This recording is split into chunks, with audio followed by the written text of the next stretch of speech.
a treatise on the marvel of Karl Marx's mind and the fraudulence of his doctrine of exploitation. In the year of our Lord 1776, as we stand upon the precipice of freedom from the tyrannies of old, let us discourse upon a mind that, though born in a later epoch, hath stirred the spirits of men and shaken the foundations of human industry. Karl Marx, a man some have heralded as the brightest star in the firmament of human thought. It hath been proclaimed, even by his critics, that Marx was a man of rare intellect, possessing a keen understanding of material life and its interconnection with the ambitions and struggles of mankind. Of his insights into materialism, the perils of worker specialization, and his formula M equals C equals M prime, a piercing elucidation of how capital doth expand through exchange, there is much to admire. Even the fiercest enemies of Marx's doctrines have found it necessary to bow before his brilliance. One such observer declared that Marx's vision of the development of capitalism is unrivaled, for no thinker before him hath so clearly seen the structure of production and the inexorable tensions it creates. Another esteemed his intellect so highly as to proclaim him the finest mind ever to ponder the fate of mankind.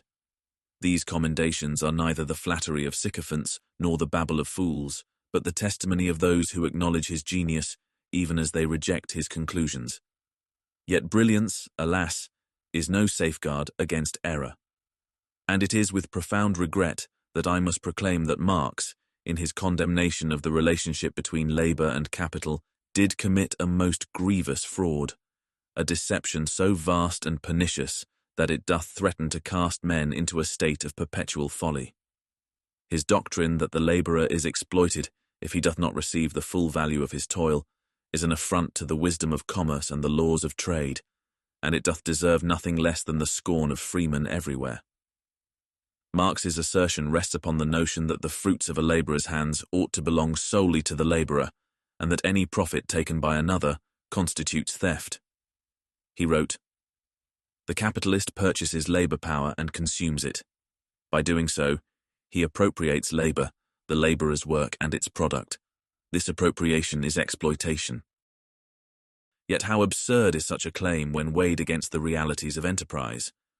For Marx doth ignore the role of the merchant, the craftsman, the steward of capital, and the middleman, all those who risk their own fortunes, labor and wits to make trade and production possible. Consider the role of margins, without which no man could sustain himself in the market. A trader who doth purchase goods and sell them for more than he hath paid is not a thief, but a vital cog in the machinery of exchange. His margin is not plunder, but the rightful reward for his labor, his ingenuity, and his risk. Should he not profit, why would he undertake the venture at all? Without margins, trade would cease, and the fruits of one land could not find their way to another. Moreover, Marx's doctrine doth willfully ignore the complexity of compensation. For it is not only the laborer's hands that build an enterprise, but also the mind of the entrepreneur, the foresight of the investor, and the coordination of countless efforts across a multitude of trades. To demand that the laborer receive the full value of his product is to deny the contributions of all others who make his labor valuable. Let us, then, behold the truth that Marx's error doth obscure, that labor is but one part of a great symphony of effort and enterprise. The worker is neither a slave nor a victim, but a participant in a grand endeavor, and his wage is but one note in the harmony of commerce. To declare him exploited is to deny the worth of all others who labor alongside him in different forms. In conclusion, while we must honor Karl Marx for his insights into the structure of production and the struggles of human society, we must reject with vehemence his fallacious doctrine of exploitation, for it is not merely an error, but a profound violation of the truths that undergird commerce and liberty, a fraud that, if believed, would undo the prosperity of nations and cast men back into the darkness of ignorance.